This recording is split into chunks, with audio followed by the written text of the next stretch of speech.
मैं विजय sir class 7th का आज पार्ट 1 में भारत देश हमारा नामक पाठ कविता में पढ़ाने जा रहा हूं।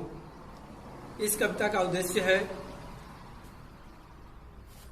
और यह एक ऐसी कविता है जिसमें भारत की भौगोलिक, प्राकृतिक, सांस्कृतिक का वर्णन किया गया है और यह भारत देश के प्रति आस्था व्यक्त किया गया है इस कविता में। तो आइए देखते हैं, इस कविता को पढ़ते हैं। चमक रहा उत्तुंग हिमालय, यह नागराज हमारा ही है। जोड़ नहीं धरती पर जिसका, वह नागराज हमारा ही है।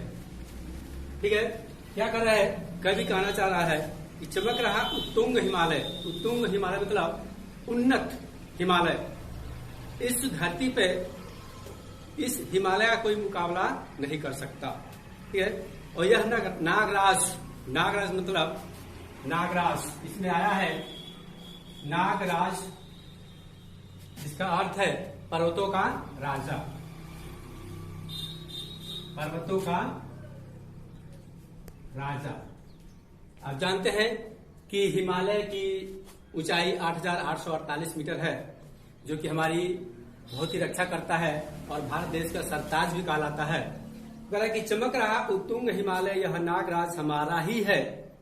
जोड़ नहीं धरती पर जिसका, यह नागराज हमारा ही है। इस नागराज यानी कि पर्वतों का राजा हिमालय, पर्वतों का राजा हिमालय, जिसकी ऊंचाई 8,848 मीटर है, इस धरती पे इसका कोई मुकाबला नहीं है, इसका कोई जोड़ ही नहीं है। दुनिया का सबसे ऊंची चोटी हिमालय। आगे देखते हैं। नदी हमारी ही है गंगा, प्लावित करती मधुरस धारा। नदी हमारी ही है गंगा, हमारी गंगा जो कि पवित्र नदी है।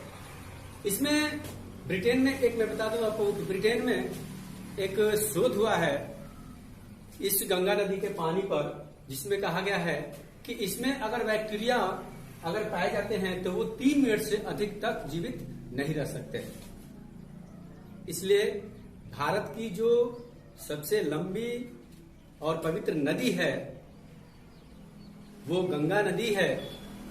और हमारे देश के जो लोग हैं, हिंदू वर्ग के लोग हैं, वो बहुत ही आस्थावान हैं। इसमें हजारों लाखों लोग इस गंगा नदी में डुबकी लगाते हैं।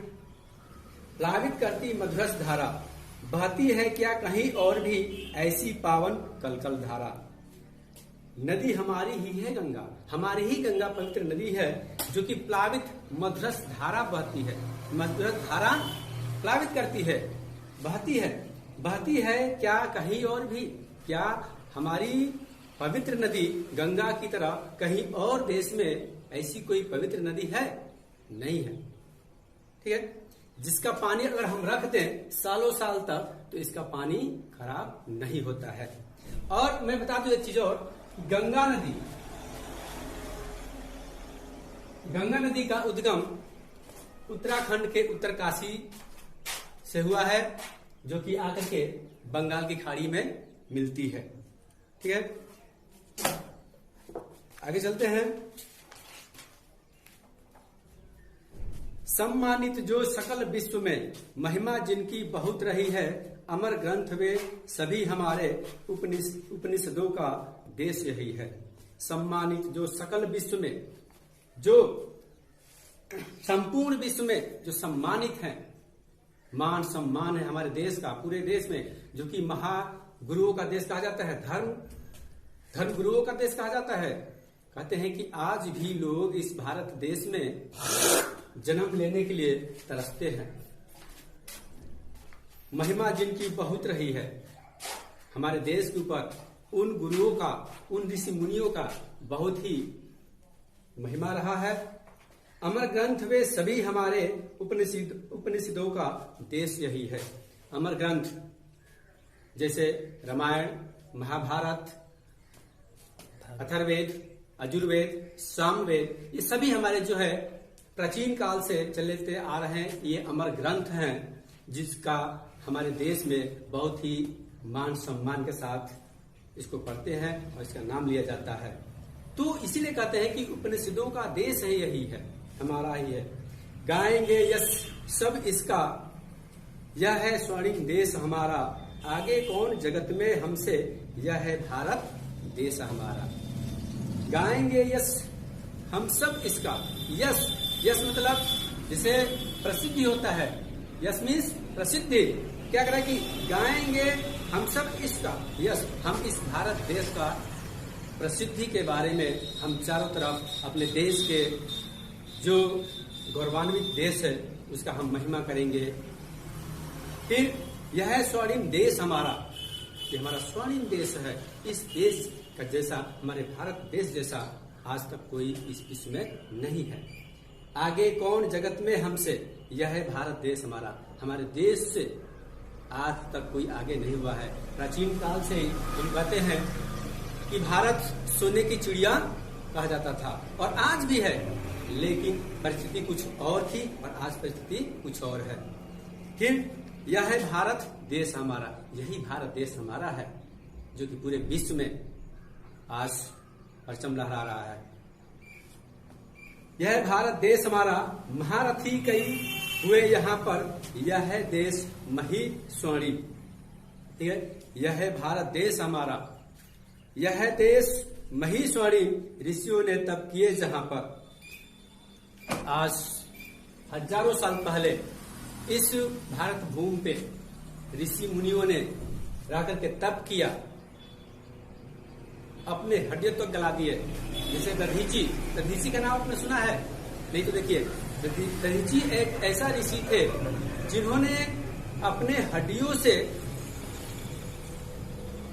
अस्त्र बनाए और जो असुर को मारने के लिए जो हमारे देवता लोग आए थे, उस दधीची के पास अपने हड्डियों को गला करके उन्हें अस्त्र बनाए और उन देवताओं को दिए कि जाओ और उस असुर को नाश करो।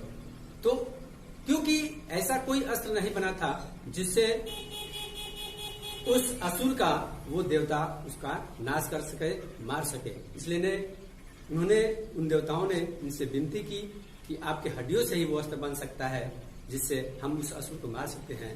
तो हमारे देश में ऐसे ऐसे असुर हैं, ऋषि मुनि हैं, जिन्होंने अपने शरीर को दान कर दिया असुर को मारने के लिए।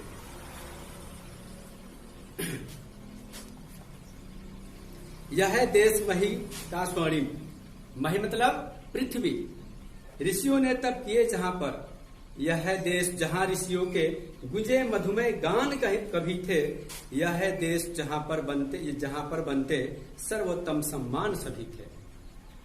यह देश जहां ऋषियों के थे, यहां ऋषि मुनियों का देश था, गूंजे मधुमेह गान कभी थे और अपने गान के द्वारा। तो बच्चों आज यहाँ तक पढ़ा दिए हैं, 6 स्टैंडर्ड पढ़ाए हैं। इसके में और जो भी आपको डिफिकल्ट वर्ड लगे तो मैं जहां तक समझता हूँ कि आपके पास बुक होगा, उसमें से आप नोट करिए और 8 लाइन का पोएम जो है आप लर्न करके कल जो है आप लर्न करिए और राइट करिए। फिर अगले वीडियो में मैं आपको आगे पढ़ाऊंगा। तब तक के लिए आज यहीं तक। That's all. Thank you.